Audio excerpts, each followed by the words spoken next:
Welcome to SF Nonprofit Spotlight, brought to you by SF Commons TV. I am Trey Terrio. Today, I am joined with Eth-Noh-Tech, Nancy and Robert. Welcome.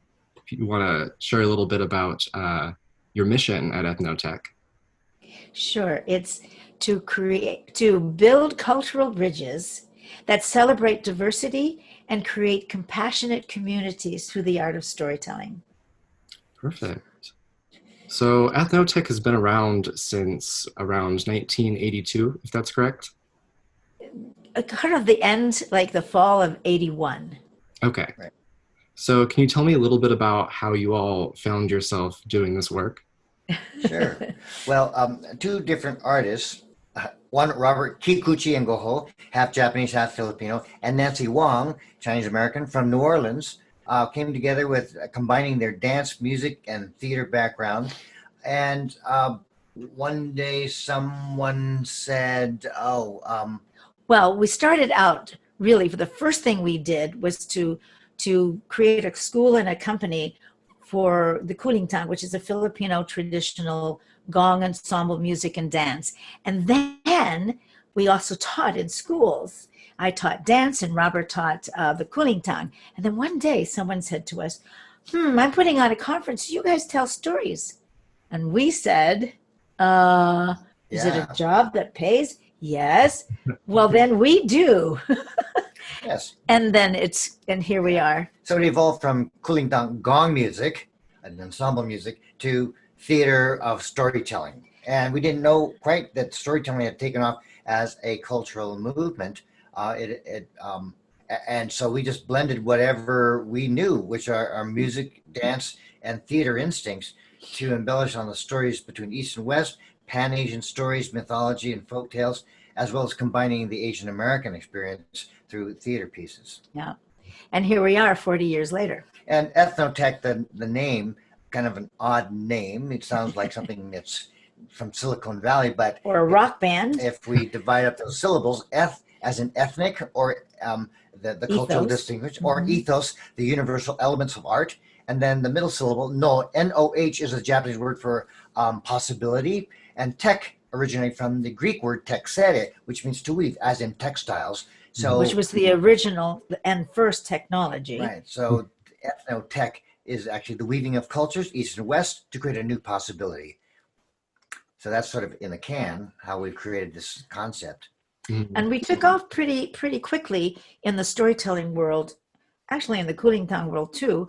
But because we told stories in our particular take on what storytelling is, we became really known as the first duet, tandem telling it's called.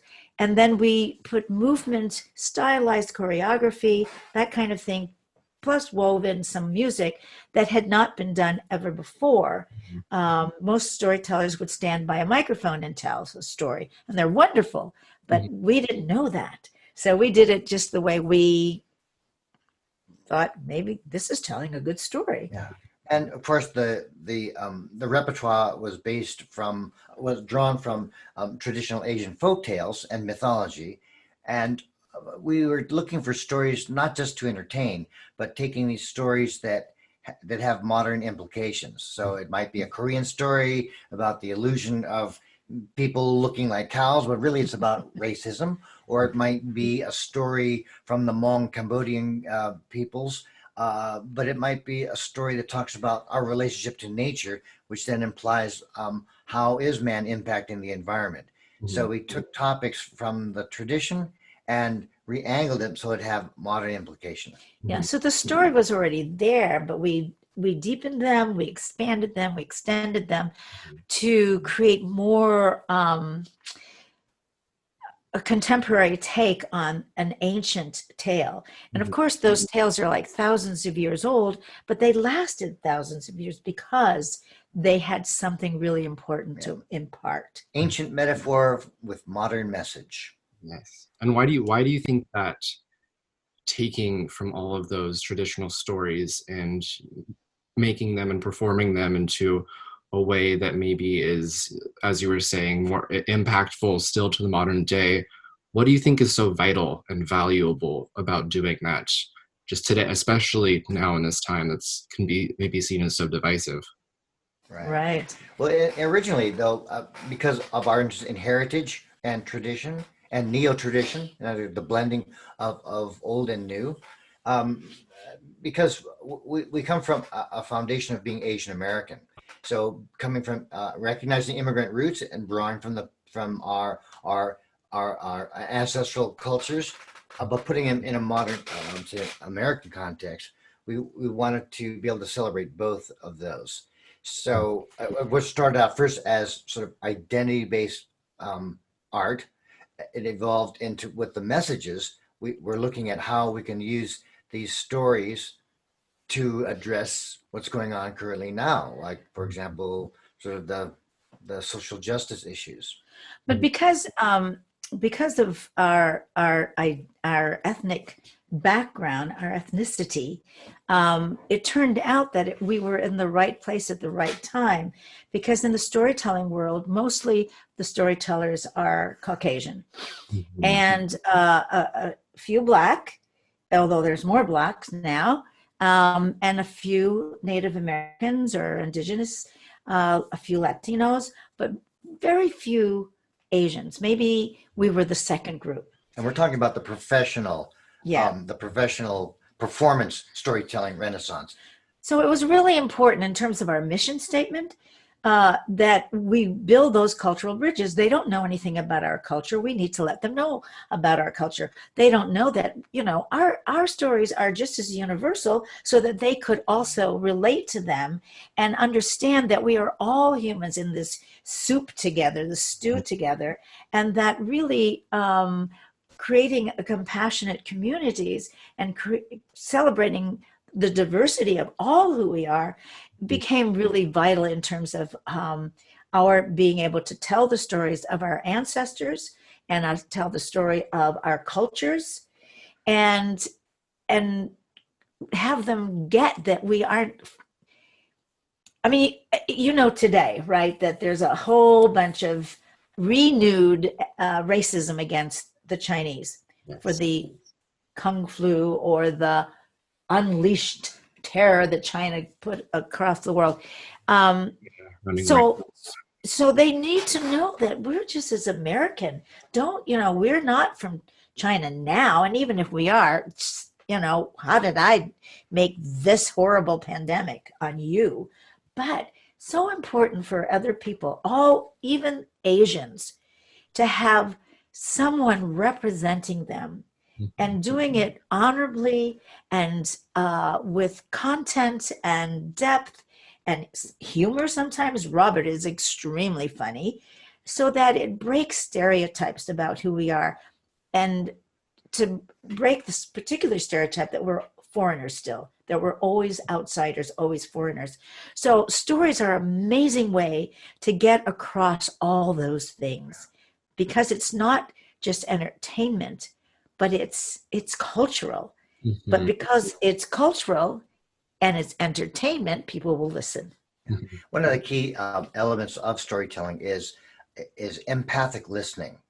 So, as an empathic listener, when we're gathering stories or creating stories, we're always paying attention to how we build common ground between our listener and the artist.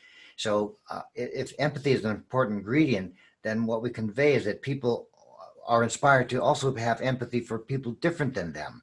So we build common ground by showing a story that may ring something true to them, something similar, it resonates with them. And by doing so, they look different, but really they're human like me. I can connect to that no matter what race they are. Mm-hmm. Right. So maybe like using traditional stories that are maybe different amongst cultures, but have that same universality and impact that maybe draw connections between communities. And Yeah. And it has been proven that when people listen to stories, the oxytocin, the chemical in their brain, increases. And oxytocin is responsible for compassion, love, and caring, empathy. So it's a really vital thing for storytelling to take its place. And I'm talking oral. I mean, because there's the written stories, there's the film stories, but there's something about being in the presence of someone human right there in front of a human audience, even though it's on Zoom now, telling the story to you directly.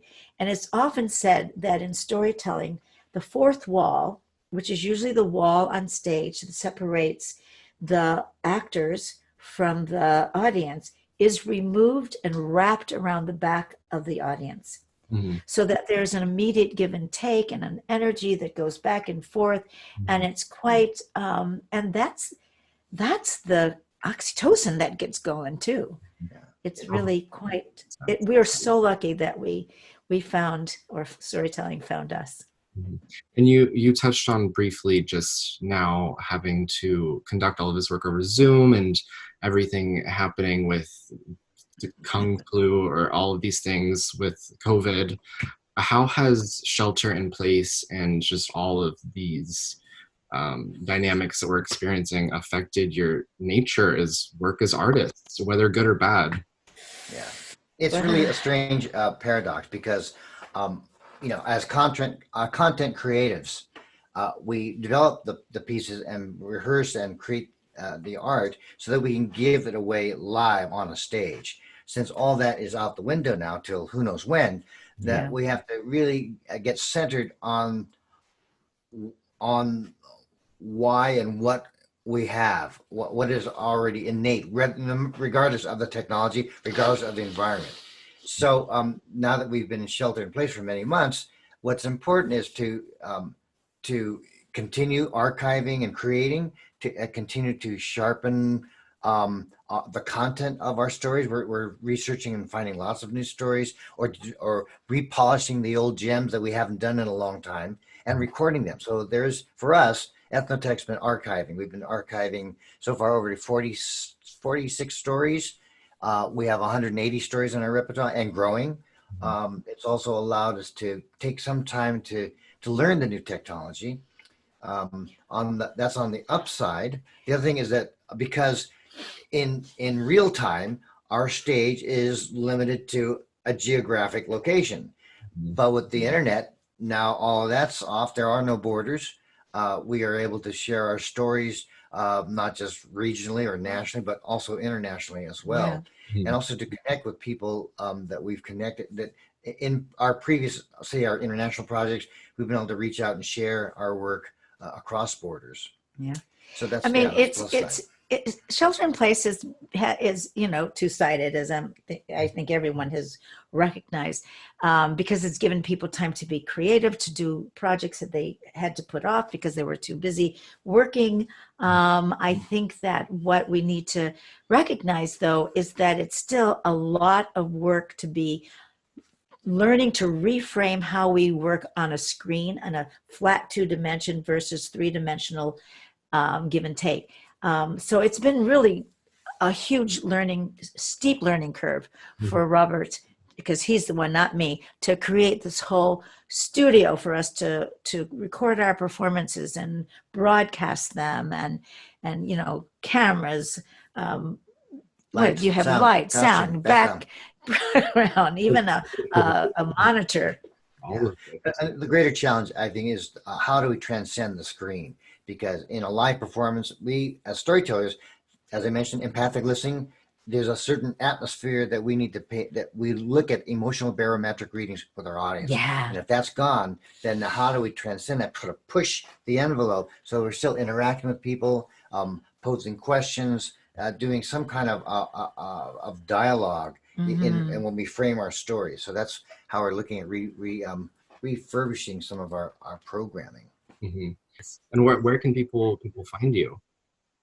Well, Storytelling with Eth-Noh-Tech will be a monthly series. We've already launched 5 episodes, and the next one coming up is called Tales of Terror on October 29th at 5 o'clock Western Pacific Standard Time. And it'll be all Asian ghost stories. Yeah. But we have a web page, even though it needs help. What's the other thing we could use is someone who could really help us design and build a good web page. But otherwise, we're at ethnohtech.org, Ethnoh. tec.org. And we have emails, contact@ethno-tech.org. Yeah, perfect. Well, it was such a pleasure talking with you all today, and learning a little bit about the work you're doing and storytelling and how vital it is to community and Yes, building yes. bridges, So important to create Yeah. community, especially now. especially now more than ever. Yes, Keep the arts and the hearts alive. yes. Thank you, Trey, so much. Thank you all so much.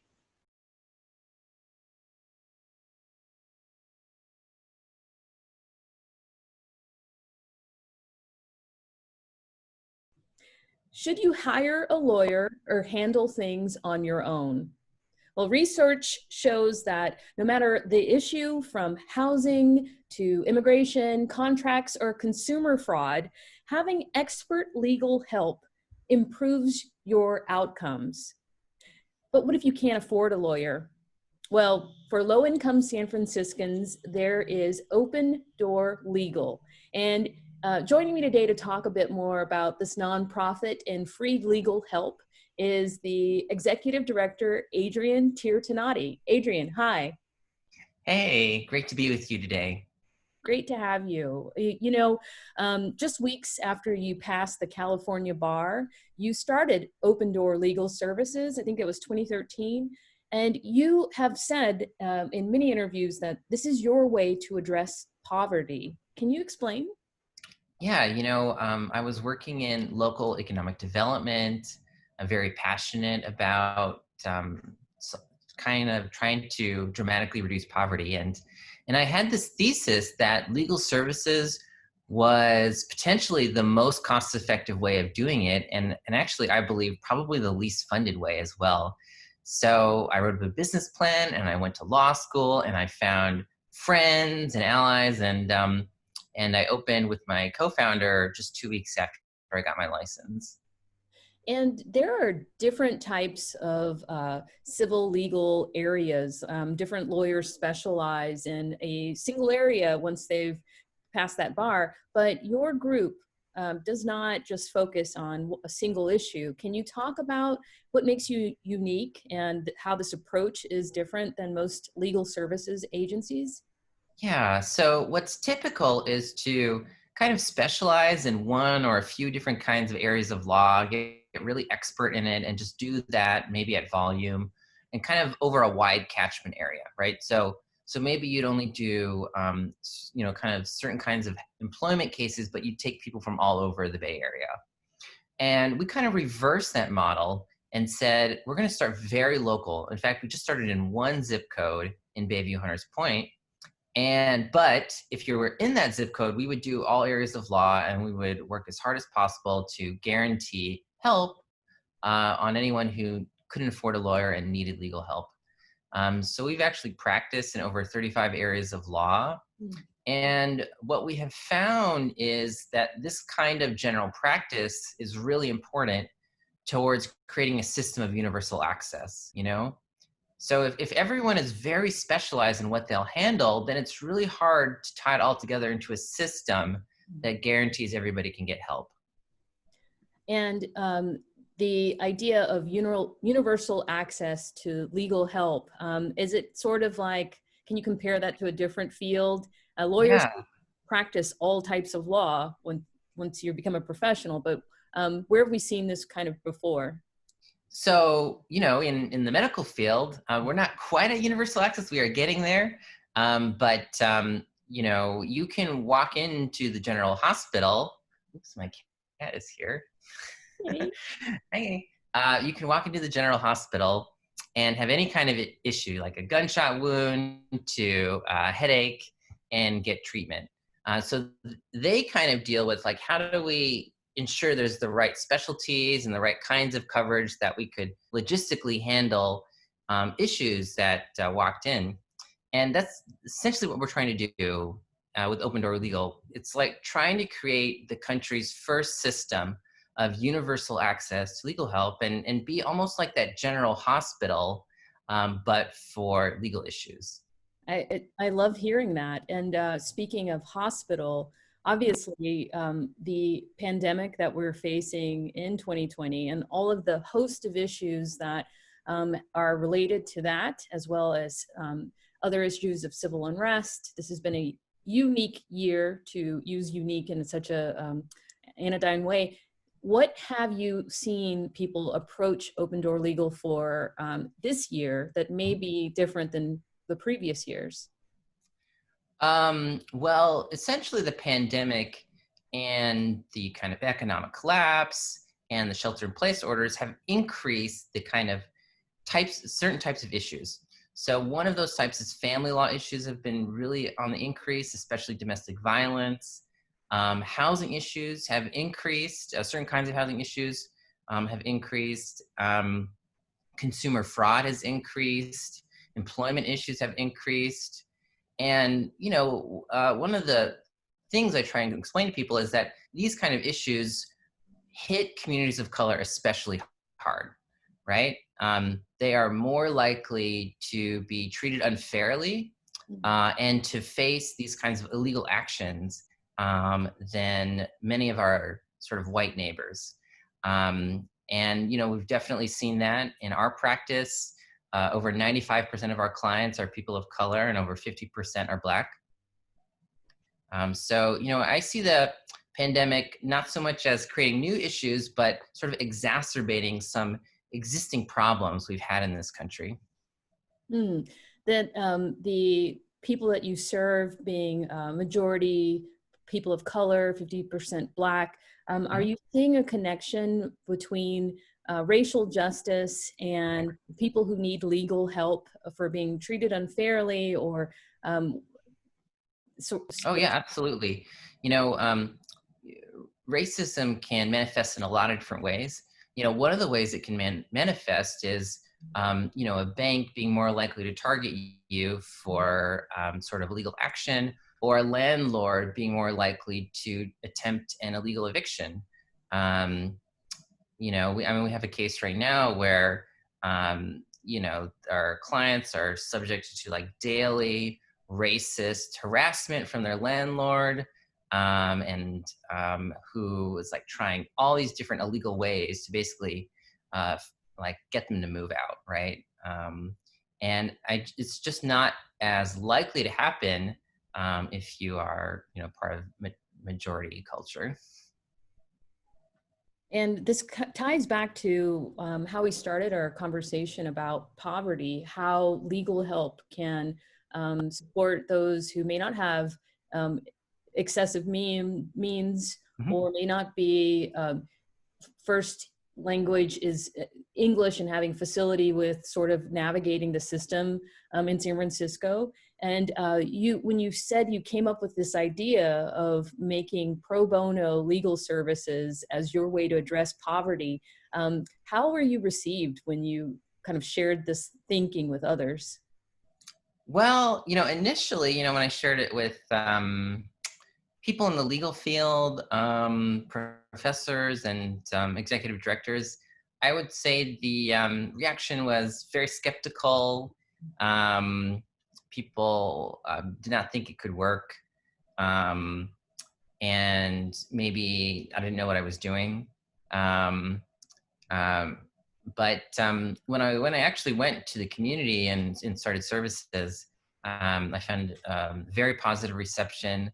I remember vividly, the first few months having client after client after client come in who had been turned away from like 5 or 6 places, who was desperate for help, who had serious issues, easily provable legal violations, and just couldn't get help. So, after doing this work and seeing several thousand clients now, I feel, I feel very confident knowing it was the right thing to do. I've known a lot of our clients for years and just seen the change in their life that being able to get justice had for them. So it's been very inspiring. In San Francisco specifically, we have so many concerns around housing and around shelter and just sort of the dignity of being able to lay your head down at night someplace as a human right. And I'm wondering if in this particular area, You've seen a lot of success for your clients. Yeah. Maybe you could give us an example of something that maybe you've had impact on. Yeah, I'll give you one example from the last year, but there's obviously hundreds. And not every housing case is an eviction case. But, one of our clients from the past year was a widow who lived in a home in Bayview and for 25 years had made mortgage payments on this home. And her bank decided to illegally foreclose on the home. They actually lacked legal authority to do it, but they went ahead anyways. And they sold the home for $50,000, even though it was worth $900,000, and sent her a check in the mail for 1 penny to represent the 25 years of investment she had put in it. They sold it to an investment group, and the investment group then moved to evict her. And so she had this pending eviction when she found us, and we sued the bank, and we got the title returned to her name. We got all of her equity, about $860,000 in equity returned to her. We got many tens of thousands of dollars in damages. We got her taxes reset, and we got all of her consumer debt paid off. And we wrote a trust so that she could pass down this house to her daughter. So she went from being almost homeless to being able to pass down a almost $1 million asset. And what I also found out after the case is I did some research and found that according to a 2012 study, 84% of foreclosures in San Francisco were done with a major legal violation. For example, the bank may have not had legal authority to foreclose, as was the case in this case. And I doubt very much any of those former foreclosures, any of those homeowners were able to get legal help. And how did you, that's amazing. How did you connect with that widow? So her neighbor recommended that she come to us, and she came in and we did an appointment and filed the lawsuit, and we also got her eviction dismissed. Speaking about,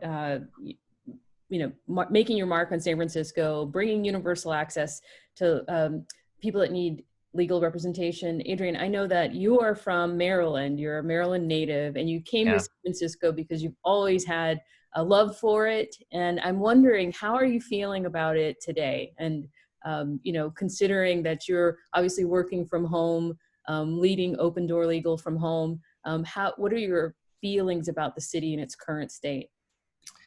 I've lived here about 13 years. I still love San Francisco. I was just so obsessed with it growing up. It's kind of weird to talk about, right? I made a mixtape, all songs about San Francisco when I was in like 9th grade or something. I went to Barnes & Noble and I bought 5 guidebooks. And I was like, oh, look, there's Fisherman's Wharf and there's Ghirardelli Square, and isn't it so cool? And look at I don't know. It was just weird.